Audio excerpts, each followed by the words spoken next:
Welcome students to the lectures on different burning stages within the stars.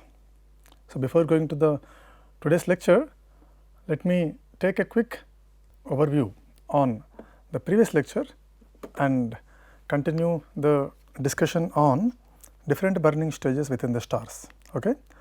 In the last class, we have seen that proton and proton chain, right. PP chain, remember it is not a cycle, it is a chain reaction, right. What is the energy production happens in stars because of the PP reaction, right. We have seen that it is about 13 times total reaction rate between proton and proton, 1 and 1 denotes the atomic number proton and proton. We also have seen how the burning of deuterium takes place and how the burning of helium-3 takes place.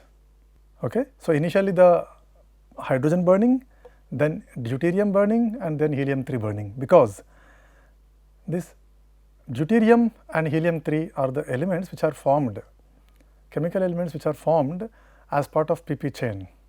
This is not the complete one regarding PP chain. There are many more fascinating things to know, to understand and to experience the way reactions are happening within the stars. In today's lecture, I am going to discuss more aspects of proton-proton chain reactions and carbon, nitrogen, oxygen CNO cycle. Okay. So, in today's lecture, I am going to continue the topic PP chain and CNO cycle. All right. Please remember why this kind of burning stages are important to understand a nuclear astrophysics course. So, we have been very clear regarding the objectives of the course. We need to understand the nuclear physics role to understand the energy produced from the stars, how it helps and what kind of chemical elements are synthesized with the help of what type of nuclear reactions. Right. And when we discussed non-resonant and resonant kind of reaction, it was for a particular reaction and seeing the temperature dependence of various parameters. Practically within the star, at a particular time, large number of nuclear reactions are happening, and those nuclear reactions are happening and the chemical composition is changing with time and also with respect to the temperature. The existence of different burning stages itself is a proof that there are ranges within the temperatures over which different nuclear reactions are taking place.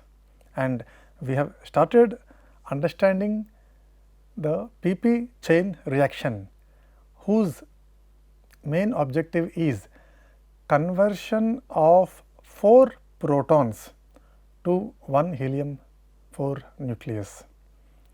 And in the last class, I have shown you there are 4 steps by which protons plus proton fusion leads to the production of helium-4 nucleus.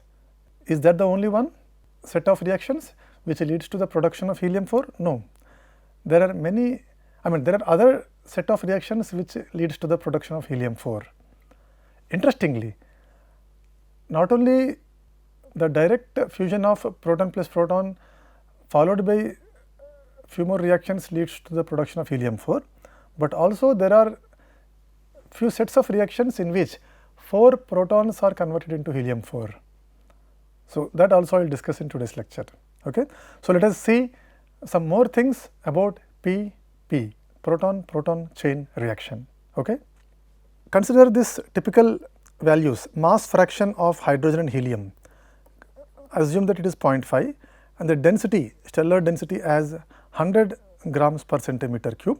So, this is one of the typical set of conditions for a star, and I will introduce one parameter, that is small f, which denotes the fraction of helium-3 abundance at time t and when compared to that at equilibrium. Okay. considering this parameter, now if we are interested to understand the time required, the time is denoted as T with F as subscript, the time required to reach 99% of the equilibrium abundance, 99% of the equilibrium abundance, then this figure helps us. You see, temperature in megakelvin on x axis, time, that is T f, okay, in years. What is T f, my dear? This one. The time required to reach 99% of equilibrium abundance, okay, at 5 megakelvin, 10 megakelvin, okay, 15 megakelvin at the core of the sun, T6 is equal to 15, 20 megakelvin. Like that, you take different values of temperatures in megakelvins up to say 30 megakelvins. You can see that this time required to reach 99% of equilibrium abundance is very large, starting from 10 to the power of 25 for very small values of the temperature, for T6 like 1 kind of thing, to around 10 to the power of 5, okay, up to T6 is equal to 30 megakelvin, T6 is equal to 30. Okay. So, we can see that this time is actually very, very long. Sometimes it is almost equal to the age of the star, all right. And because the energy produced within the star during PP chain depends on whether the P plus P reaction came into equilibrium with helium 3, this figure plays very important role. I repeat, if we are interested to understand the energy produced from the stars because of PP chain, it depends on whether it has come to into equilibrium with helium 3 or not. And what is in helium 3? When proton plus proton undergoes fusion, you have deuterium, and when deuterium plus proton undergoes fusion, you have helium 3. The equilibrium position of this helium 3 decides the energy produced within the stars, whether it has come into equilibrium or not. This is the reason I have discussed in this slide the order of time required in years for helium 3 to come into equilibrium. Okay?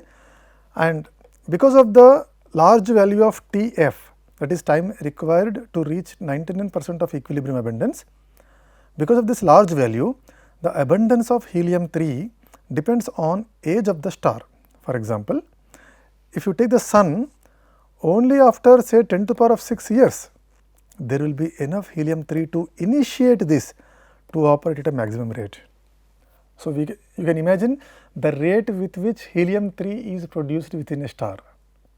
Regarding the reaction rates, ratios, all those things I have discussed in the previous lecture.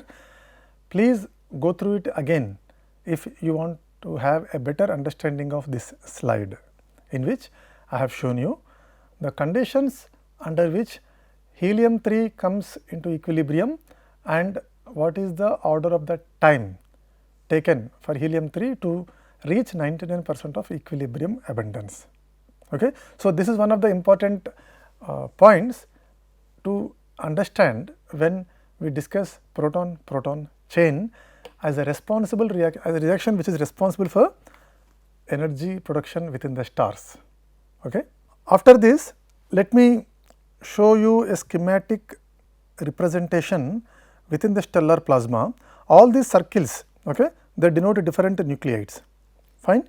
And for the sake of convenience, let me use the different colors for different nuclei. For example, this blue one denotes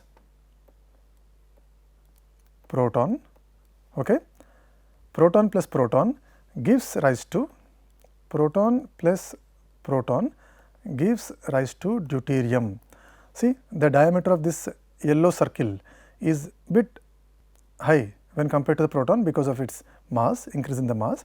Not only deuterium, but you know that it also produces one positron, it also produces one neutrino. I have already discussed the energy loss of the neutrinos in PP chain reaction. Once deuterium is formed, deuterium and proton again reacts, okay, to produce 3 helium, right. Similarly, in another set of reactions, proton plus proton produces deuterium, okay, produces deuterium in addition to positron and neutron in different directions, and this deuterium by reacting with proton produces again 3 helium. That is why green color is used for helium 3, orange is used for deuterium, blue is used for proton for better understanding. Okay. And this P plus D not only gives helium 3, but also gives gamma ray. Here also P plus D gives helium 3 and also produces gamma. Okay. Now, this helium 3 and helium 3 they undergoes fusion to produce 4 helium, is not it? Not only that, it also produces 2 protons. So, overall in this process we have 4 protons converted into, overall 4 protons are involved in the production of helium 4. Okay. So, this is called as PP1 chain, where the fusion of 4 protons leads to the production of helium 4 with a Q value of 26.73 MeV, including the neutrinos energy. This PP1 chain happens in the course of all first generation stars and low mass second generation stars. Low mass second generation stars when the mass is less than that of mass of sun. Now, naturally one question may come into your mind, what will happen if mass is greater than the mass of the sun? Then instead of PP1 some other reactions will take place, which I will discuss very soon. Okay. So, this diagram helps us to understand the reaction between protons, deuterium, helium 3 to produce helium 4, which is called as PP1 chain. All right. Now, in addition to this PP1 chain, we have few more reactions which are comes under PP chain reaction. Okay.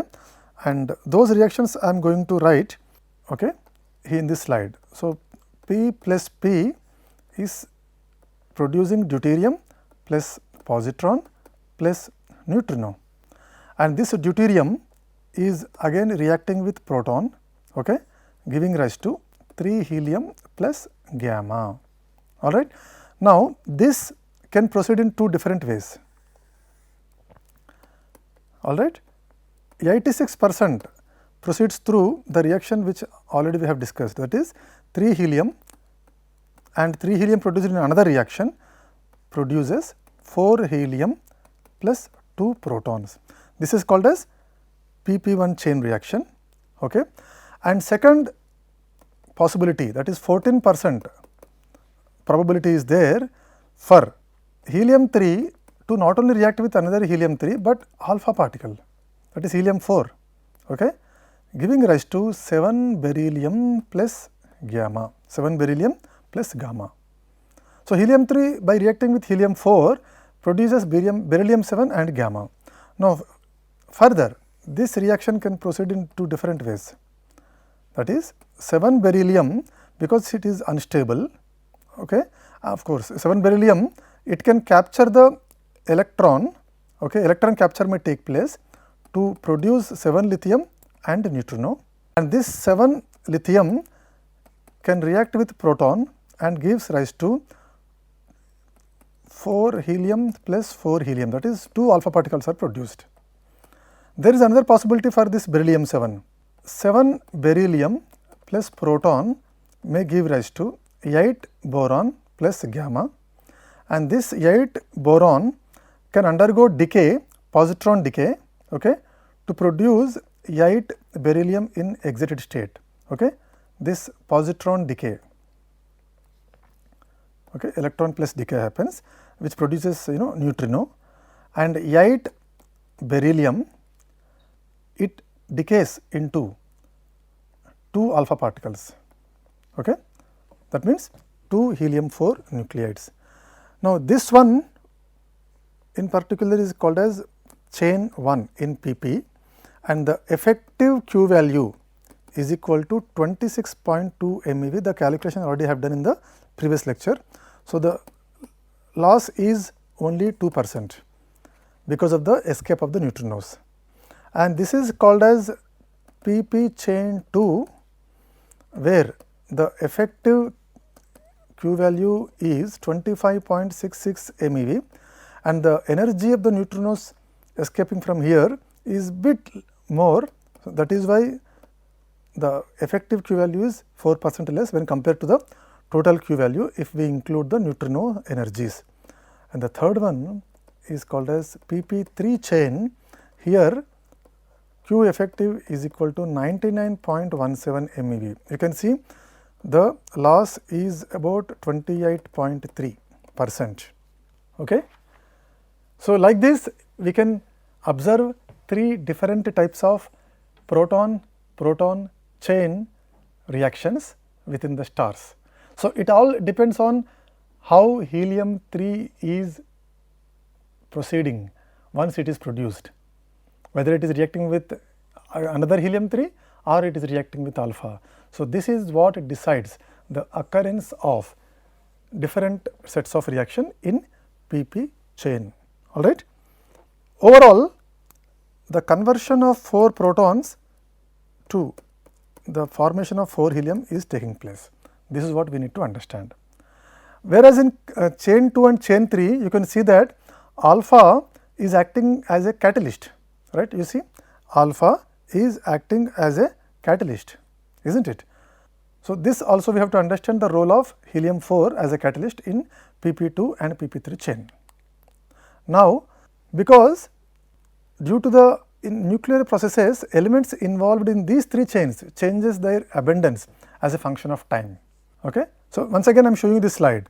You have helium 3, you have helium 4, okay. You have deuterium, you have beryllium 7, you have lithium 7, you have boron 8, okay. You have beryllium 7, already I have discussed. So, all these elements, the time dependence of the evolution of these elements decides the energy production within the stars. So, let me quickly show you the equations to understand the time dependence of evolution of all these elements. So, these equations are nothing new to in terms of representation, but here the reactions which are responsible for the production of a particular element and reaction responsible for the destruction of a particular element have to be combined to write down differential equations. Okay. So, let me show you the equations. For example, if you take the proton, with the time how the concentration of proton is changing, it is very simple. You see, minus denotes the destruction, plus denotes the production. Okay. So, already have explained in the previous lecture the importance of number 2 in the numerator and denominator. So, this is one of the ways by which proton undergoes destruction. Not only that, by reacting with deuterium, proton undergoes destruction, and what is the corresponding decay time constant? Now, here there is a plus. What does it mean? Helium 3 and helium 3, they are undergoing fusion to produce 2 protons. So, this is a production rate, this is a destruction rate, this is a destruction rate, and proton in another PP, it is basically PP2 chain reaction. So, here when I am writing the time dependence of hydrogen, I am considering all 3 chains in PP process. Okay. So, proton by reacting with beryllium 7, proton by reacting with lithium 7, okay, which is giving rise to boron in excited state. So, these are the ways by which proton can be produced and can be destroyed. Similarly, deuterium, this is how it is produced, okay, proton plus proton, and this is how it can be destroyed. And helium 3, if you see, this is how it is produced, proton plus deuterium and corresponding decay constant, and the fusion of helium 3 with another helium 3 is a cause for the destruction of helium 3. Not only that, in PP2 we have seen helium 3 by reacting with alpha also undergoes destruction. Similarly, for helium 4, in how many ways it can be produced and destroyed. Similarly, for beryllium 7, you can see here, okay, and lithium 7. All right. So, these are the set of equations by solving which one can understand the evolution of the elements, and the solution of all these equations helps us to calculate the total energy produced in the sun. Okay. And one can see that the total energy produced in the sun is of the order of 10 to the power of 7, and we know that from the surface of the sun, observed energy rate is of the order of 10 to the power of 39. So, by having the total energy and the luminosity, one can have the mass of hydrogen involved in production of these two values, luminosity and total energy, and that mass is nothing but 10 to the power of 31 grams. Comparing with the total mass of the sun, that is 2 into 10 to the power of 33 grams, we can see that only 2.4% by mass, only 2.4% by mass hydrogen is involved in the form of p-p chain within the sun. I hope this information is very interesting, must be very interesting for you. We know that abundant hydrogen and helium is present within the sun, and because of the fusion we are getting the energy from the sun. But to get in terms of numbers, it is 2.4% by mass is involved in the energy produced from the sun based on p-p chain reaction. Okay. Now, coming to the another topic, that is CN cycle. Now, you see, earlier we have discussed population 2 stars which are first generation, where hydrogen burning is the dominant mechanism, which are very old. However, most of the present stars, they are not old, but they are categorized into second and third generation stars, which comes into population 1. Okay. And in these stars, second and third generation, the favored reactions are basically because of the heavier elements, not the hydrogen, but the heavier elements. Of course, which heavier element? The one which has least Coulomb barrier and highest abundance. And when we consider this kind of criteria, the elements which comes into our mind is carbon and nitrogen, not the lithium, beryllium and boron. Just remember the elemental abundance curve. Okay? Because of their extremely low abundance of lithium, beryllium and boron, they are not preferred for the next set of reactions in first population, that is second and third generation stars. Okay? Whereas, compared to lithium, beryllium and boron, carbon and nitrogen, they are abundant, and also in that the least Coulomb barrier comes to carbon. So, keeping this in mind, let me give you a reaction which starts with carbon 12, okay, with carbon 12. Now, once carbon 12 is formed because of the earlier reactions based on proton and gamma, that means proton plus carbon 12 gives rise to nitrogen 13 plus gamma, okay, and this nitrogen 13 undergoes positron decay to produce carbon 13, okay, and this undergoes p gamma reaction, that is proton plus carbon 13 gives rise to nitrogen 14 plus gamma, all right, and once again this nitrogen 14 undergoes p gamma reaction to produce oxygen 15, and oxygen 15 being unstable, it undergoes positron decay to give nitrogen 15, and this nitrogen 15 by reacting with proton which are highly abundant via p alpha reaction produces carbon 12. Okay. So, what does it mean, my dear? The cycle, in this cycle overall how many protons are involved? Just you can count, 1 proton, okay, 2 protons, 3 protons and 4 protons. Okay.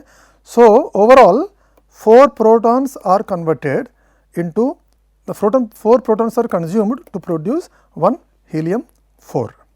All right. So, this is how a set of reaction takes place where 4 protons are consumed to produce helium 4. All right. And the net result is this is the reaction. And after hydrogen and helium, we have as I said lithium, beryllium, boron, but their abundance is very low. So, these carbon and nitrogen, they fulfill these two conditions. All right. Remember, energy of the neutrino is quite less. Okay. Energy of the neutrino is quite less and most of the energy is retained. Now, what is the interest in this reaction? If cycle begins with carbon 12, it also ends with the carbon 12. So, carbon 12 can be used again and again.